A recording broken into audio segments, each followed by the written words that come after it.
Hi guys, you are welcome to my YouTube channel. My name is Martha and today is yet another video to inspire you.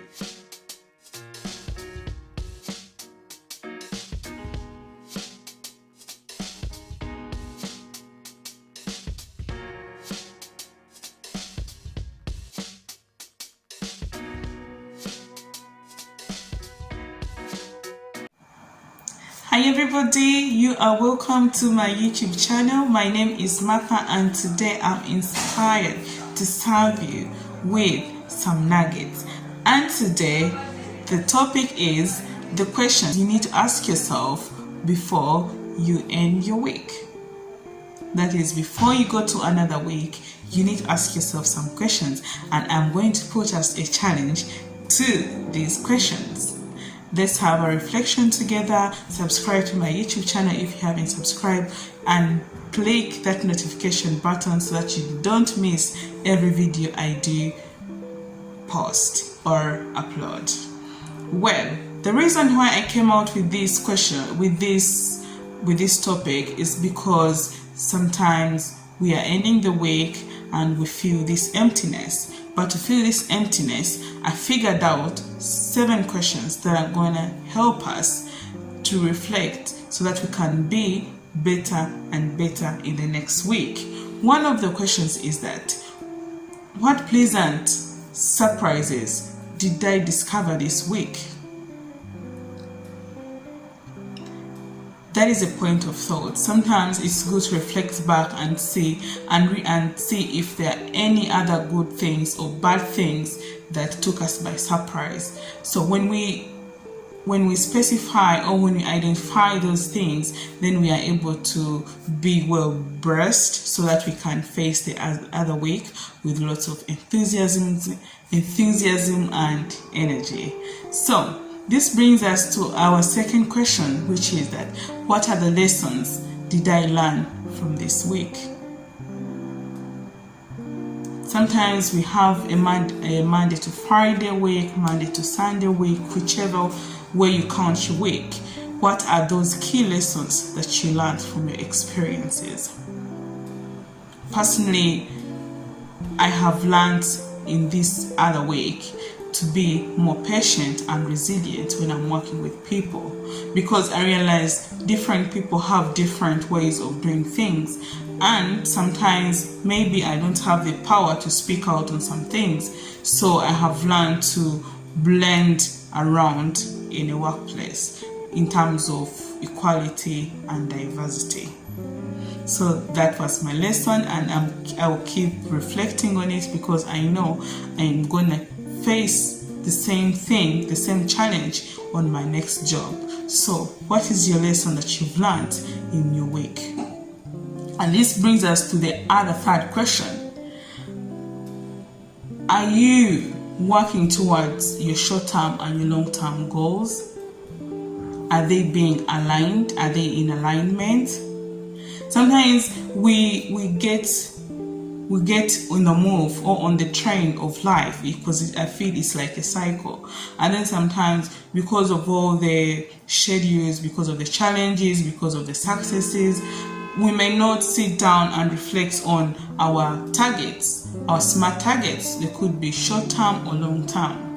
So if you are able to reflect on those long term and short term goals, then you're going to have a formula that is going to take you onto your next week, onto your next day. Personally, I would look at short-term goals in a way that they are achievable, they are attainable, they are measurable, and they are time-bound. Say, if I want to apply for this course, it could be a short course or a training.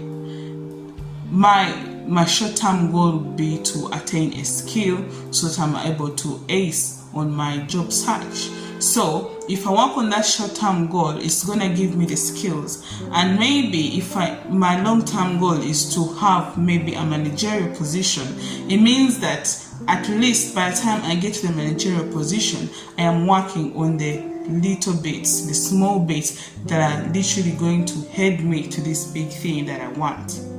So that is how personally I'm able to walk through this question of long-term and short-term goals. Then another question is that what could I have spent a lot of time or less time on? Could it be social media? Could it be your phone? Could it be on your growth? Could it be on your clients? What is that time that you've spent less time or a lot of time? And when you weigh the two, what you've spent a long time or a short time on, then you're able to say that, oh, am I in check or I'm not in check? So you are challenged to have that question on your notebook and reflect on it. Then our question 5 is that how did the fears and the uncertainty affect what I did and what I did not do? Sometimes we face fears, we face anxieties because this is a chaotic world. Sometimes it's a chaotic world, especially when we are trying to maneuver the hard way or the easiest way to achieve our goals. So if you reflect on those fears, those uncertainties, anxieties, then you're able to find out, am I having a balance in the way I'm approaching certain situations, or am I being impulsive? Or if I'm being impulsive, how am I going to be a better person? So if you reflect on that, it's going to help you ace your week. I know it is somehow hard to approach, but when you try at least and find out your fears, your uncertainties, and they're going to help you. It's going to help you try to be a better person because you're able to weigh and to create a balance. And you know, most of the time when we've not created the balance, that's when the problems come in. So it's good to sit back and try to see what we can do about it. And then it brings us to our 6th question, that what are the mental barriers or the mental clutter can I clear? In this week, what mental barriers have you faced? The mental aspect of life is very, very important because usually the mindset, usually the attitude, all of those things can revolve around the mental clutter. Maybe if you work in a certain space where you're managing people, maybe sometimes you are dealing with a lot and at the end of the day maybe forgetting yourself. So that is an example I could just think of head. The mental clutter could also maybe things that are taking a lot more of your time. Maybe if you're approaching situations differently, maybe your values are not aligning with what you're doing. So the mental clutter is very, very huge. But if you're able to realize or identify those things that are standing into your mental wellness journey on your way, then you're able to sit back and be like, hey, so you mean this thing is serious? Then I need to find a better way to work upon it. And then our last question is, what is the next logical step for your next week? If you have been able to reflect on the surprises, the anxieties, the lessons, the mental clutter, then what is that logical step you want to start with on your next week? I believe if you have reflected on all these other 6 points, the 7th point is going to help you to start your week when you are energetic, when you are self-aware, when you know that what you're going to do is intentional. And with being intentional, it's going to help you at least have your to-do list put in place together. My coach used to call it a will-do list. So there is a to-do list, a will-do list. So Like a will-do list or a to-do list maybe could be the same, but it depends on how you interpret it. So if you have addressed all the fears, the anxieties, and you've reflected on those things that you need to work on, the things you've celebrated, the things you need to create a balance on, then your logical step is going to be your first thing you're going to do on the next week. For instance, if I think personally, what am I going to do next week? Because I mentioned about equality and diversity in the workplace. So next week, I'm going to be more aware on how I can be a better person in terms of accepting and being a good colleague, being a good mentor to the people I'm working with, or even gaining enough knowledge and skills on such an uncertain topic. The example I'm giving is just from offhand, but getting some points from it. So I have spoken so much, but I need to remind you to subscribe to my YouTube channel.